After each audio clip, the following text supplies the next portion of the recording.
Hello friends, this is Sudha and welcome you to my channel. আজকে আমরা টেটের ইন্টারভিউয়ের জন্য 10টি খুবই গুরুত্বপূর্ণ প্রশ্ন নিয়ে আলোচনা করব। এর আগেও আমরা এরকম অনেক গুরুত্বপূর্ণ প্রশ্ন নিয়ে আলোচনা করেছি, তোমরা আমাদের প্লেলিস্ট থেকে কিন্তু তোমরা দেখে নিতে পারো। দেখো প্রথমে কি রয়েছে প্রশ্নটি, ঐক্যশ্রী প্রকল্প আসলে কি? এই যে ঐক্যশ্রী প্রকল্প, পশ্চিমবঙ্গ সরকার যে সমস্ত প্রকল্পগুলি রূপায়ণ করেছেন তার মধ্যে এই ঐক্যশ্রী প্রকল্প কিন্তু অন্যতম। পশ্চিমবঙ্গে যে সংখ্যালঘু ছাত্রছাত্রী রয়েছে তাদের জন্য আর্থিক সহায়তা প্রদান করা হয় এই ঐক্যশ্রী প্রকল্পের মধ্যে। এখানে পশ্চিমবঙ্গের অর্থ নিগম এবং সংখ্যালঘু বিভাগ থেকে পশ্চিমবঙ্গের সংখ্যালঘু ছাত্রছাত্রীদেরকে পড়াশোনার খরচ চালানোর জন্য স্কলারশিপ প্রদান করা হয়।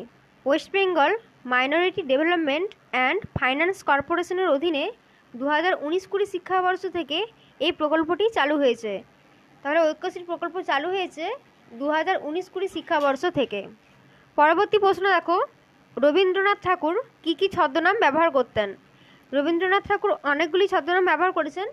প্রথমত দেখো, অপ্রকটচন্দ্র ভাস্কর,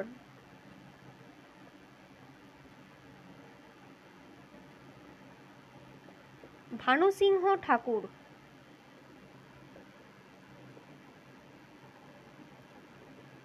দিকশূন্য ভট্টাচার্য,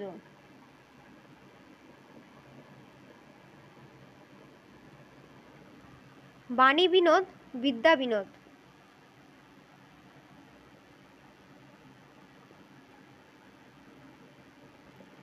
আন্নাকালী পাকরাশি,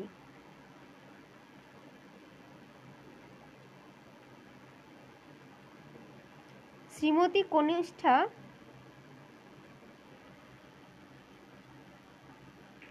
শ্রীমতী মধ্যমা,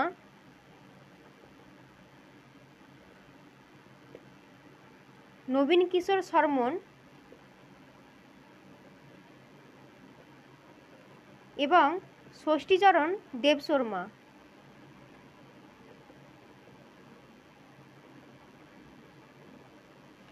এই 9টি ছদ্মনাম রবীন্দ্রনাথ ঠাকুর ব্যবহার করতেন।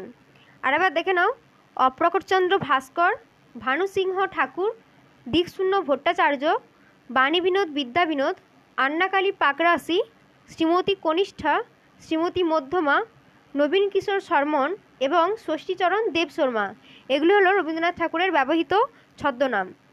পরবর্তী প্রশ্ন দেখো, ভারত এবং শ্রীলঙ্কা কোন উপসাগর দ্বারা বিচ্ছিন্ন? ভারত এবং শ্রীলঙ্কা মান্নান উপসাগর দ্বারা বিচ্ছিন্ন। এবং ভারত সম্পর্কিত যে সমস্ত প্রশ্ন জিজ্ঞাসা করা হতে পারে এই নিয়ে আমরা পরের ভিডিওতে কিন্তু আলোচনা করব। পরবর্তী প্রশ্ন দেখো, ভারতের সর্বোচ্চ আইন আধিকারিককে কি বলা হয়? ভারতের সর্বোচ্চ আইন আধিকারিক অ্যাটর্নি জেনারেল নামে পরিচিত। Attorney general. নেক্সট কোশ্চেন দেখো, পাড়ায় শিক্ষালয় এই প্রকল্পটি কি? আমরা সকলেই জানি যে করোনা পরিস্থিতিতে সামাজিক দূরত্ব বজায় রেখে শিক্ষার্থীদের পড়াশোনা করাটা কিন্তু খুবই কষ্টকর হয়ে দাঁড়িয়েছিল, এবং সেই পরিস্থিতিতে পশ্চিমবঙ্গ সরকার এই পাড়ায় শিক্ষালয় প্রকল্পটি চালু করে।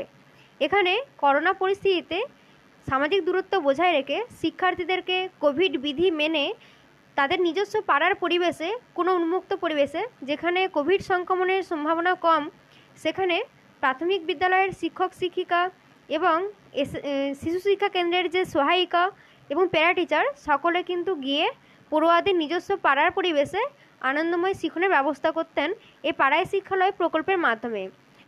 বিদ্যালয়ের 4 দেওয়ালের মধ্যে বদ্ধ পরিবেশে যদি অতজন শিক্ষার্থীকে নিয়ে ক্লাস করানো হয় তাহলে কিন্তু কোভিডের সংক্রমণ বেড়ে যেতে পারে। সেই জন্যই এই উদ্যোগ নেওয়া হয়, যাতে করোনা পরিস্থিতিতেও তাদের মধ্যে স্কুলের আমেজ পৌঁছে যায়। সেই জন্যই এই পাড়ায় শিক্ষালয় প্রকল্পটি চালু করা হয়। পরবর্তী দেখো, প্রবহমান শিক্ষা বলতে কি বোঝেন? প্রবহমান শিক্ষা বা continuing educational programme, continuing educational programme বা ধারাবাহিক শিক্ষা কর্মসূচি। এই যে প্রবহমান শিক্ষা, এটি 1993 সালের 1 জানুয়ারি থেকে কার্যকর করা হয়। কারণ স্বাধীনোত্তর যে সময়, সেই সময়ে নিরক্ষরতা দূরীকরণের ক্ষেত্রে বা সাক্ষরতা অভিযানের ক্ষেত্রে যে সমস্ত কর্মসূচি গ্রহণ করা হয়েছিল তার মধ্যে একটি বিশেষ সমস্যা ছিল যে কোনো একজন ব্যক্তিকে যখন সাক্ষরতা প্রদান করা হয় তখন ওই ব্যক্তি যখন বহুদিন শিক্ষামূলক কোনো কর্মসূচিতে অংশগ্রহণ না করে তখন সে আস্তে আস্তে কিন্তু নিরক্ষরতার অন্ধকারে আবার চলে যায়। সেই জন্য এই প্রভাবময় কর্মসূচি চালু করা হয়, যার মাধ্যমে কোনো একজন স্বাক্ষর ব্যক্তির, যিনি নব্য স্বাক্ষর ব্যক্তি, তার শিক্ষাকে ধারাবাহিকভাবে এগিয়ে নিয়ে যাওয়ার ব্যবস্থা করা হয়, যাতে তিনি এই সাক্ষরতার মধ্যেই থাকতে পারেন এবং তিনি আবার নিরক্ষরতার অন্ধকারে না চলে যান। পরবর্তী দেখো, প্রাক বুনিয়াদী বিদ্যালয় কার মস্তিষ্ক প্রসূত ফল বা প্রাক বুনিয়াদী বিদ্যালয় কার চিন্তার ফসল? এটি জাতির জনক মহাত্মা গান্ধীর মহান শিক্ষা চিন্তার ফল। এখানে কোনো নির্দিষ্ট পাঠ্যক্রম থাকে না প্রাক বুনিয়াদী বিদ্যালয়ে, এবং এখানে আমাদের যে সামাজিক বিভিন্ন ধরনের শিক্ষামূলক কাজকর্ম, উৎপাদনাত্মক কাজকর্ম, সুঅভ্যাস এবং আমাদের দৈনন্দিন জীবনে যে সমস্ত প্রাথমিক কাজকর্ম থাকে সেগুলি কিন্তু এখানে শিক্ষা দেওয়া হয়।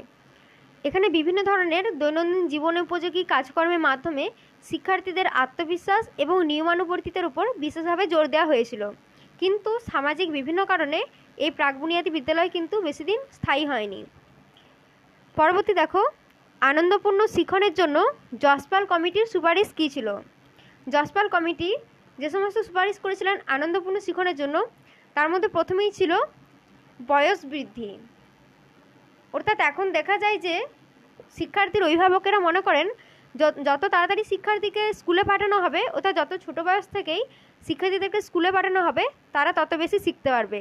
কিন্তু এই যে ধারণা সেটিকে ভুল প্রমাণিত করে যশপাল কমিটি সুপারিশ করেছিলেন যে শিক্ষার্থীদের যে পড়াশোনা শুরু করার বয়স সেই ন্যূনতম বয়সকে বৃদ্ধি করতে হবে। দ্বিতীয় হলো হোমওয়ার্কের সমস্যা। শিক্ষার্থীদের যে পড়াশোনার চাপটা সেটা বেশিরভাগই বিদ্যালয়ে করিয়ে দেওয়ার জন্য এখানে বলা হয়েছে যাতে বাড়িতে গিয়ে হোমওয়ার্ক শেষ করার মানসিক চাপ শিক্ষার্থীদের মধ্যে না থাকে। পরবর্তী হলো কর্মকেন্দ্রিক পাঠ্যক্রম। অর্থাৎ এখানে বলা হয় যে তথ্য নির্ভর পাঠ্যক্রমের পরিবর্তে কর্মকেন্দ্রিক পাঠ্যক্রমের সুপারিশ করা হয়। যে সমস্ত পাঠ্যক্রম রয়েছে সেখানে বেশিরভাগ তথ্যগুলিকে সমৃদ্ধ করা হচ্ছে, যার ফলে শিক্ষার্থীদের মধ্যে কী হচ্ছে যে তাদের মধ্যে শিক্ষা একটা বোঝা তৈরি হচ্ছে। সেই জন্য বেশিরভাগ তথ্য না দিয়ে যাতে তারা সেলফ অ্যাক্টিভিটির মাধ্যমে কর্মকেন্দ্রিক পাঠ্যক্রমের অন্তর্ভুক্ত হতে পারে সেই দিকে সুপারিশ করা হয়েছে।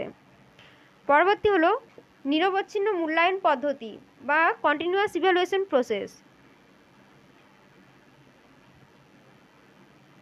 এই যে তথ্য নির্ভর পাঠ্যক্রম সেগুলিকে শিক্ষার্থীরা মুখস্থ করবে এবং বছরের শেষে গিয়ে পরীক্ষা দেবে এবং তাদের এইভাবে মূল্যায়ন হবে, তার পরিবর্তে তাদেরকে সারা বছর ধরেই ধারাবাহিকভাবে মূল্যায়ন করার কথা এখানে বলা হয়েছে।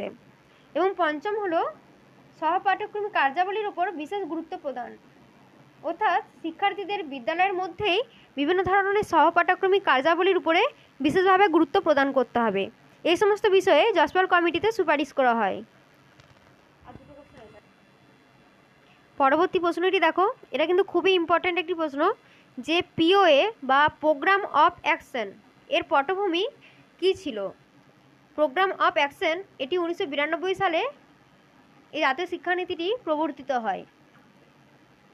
1986 সালে প্রধানমন্ত্রী রাজীব গান্ধী নেতৃত্বে যে জাতীয় শিক্ষানীতি প্রবর্তিত হয়েছিল সেটিকে পুনরায় বিবেচনার মাধ্যমে মূল্যায়ন করার জন্য দুটি কমিটি গঠিত হয়। প্রথমটি হলো 1990 খ্রিস্টাব্দের মে মাসে আচার্য রামমূর্তির সভাপতিত্বে, শিক্ষাবিদ আচার্য রামমূর্তির সভাপতিত্বে রামমূর্তি কমিটি, এবং 1992 খ্রিস্টাব্দে জনার্দন রেড্ডি কমিটি। 1986 খ্রিস্টাব্দে জাতীয় শিক্ষানীতিকে মূল্যায়নের মাধ্যমে আবার নতুন ধরনের শিক্ষানীতি প্রবর্তনের জন্য এই দুটি কমিটির গঠিত হয় এবং এই দুটি কমিটির রিপোর্টের ভিত্তিতে 1986 খ্রিস্টাব্দে জাতীয় শিক্ষানীতির কিছু কিছু পরিবর্তন করা হয়, যেটি প্রোগ্রাম অফ অ্যাকশন 1992 নামে পরিচিত। এবং এখানে যে যে বিষয়ে প্রস্তাব গৃহীত হয় তার মধ্যে প্রথমে ছিল সারা দেশে একই শিক্ষা কাঠামো প্রবর্তিত হবে এবং সেই উদ্দেশ্যেই 10+2+3 এই প্রথাটি গৃহীত হয়।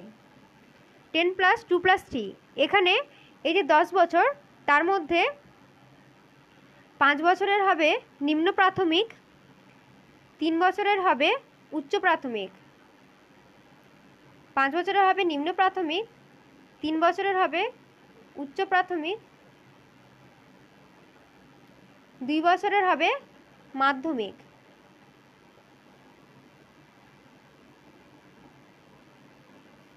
এবং এই যে 2 ইয়ার্স, এটা হবে 2 বছরের উচ্চ মাধ্যমিক এবং 3 বছরের স্নাতক স্তরের কথা বলা হয়েছিল।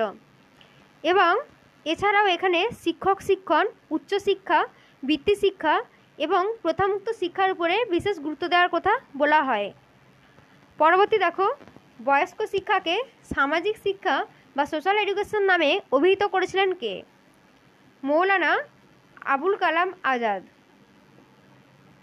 স্বাধীন ভারতের প্রথম শিক্ষামন্ত্রী মৌলানা আবুল কালাম আজাদ বয়স্ক শিক্ষাকে সামাজিক শিক্ষা হিসাবে অভিহিত করেন।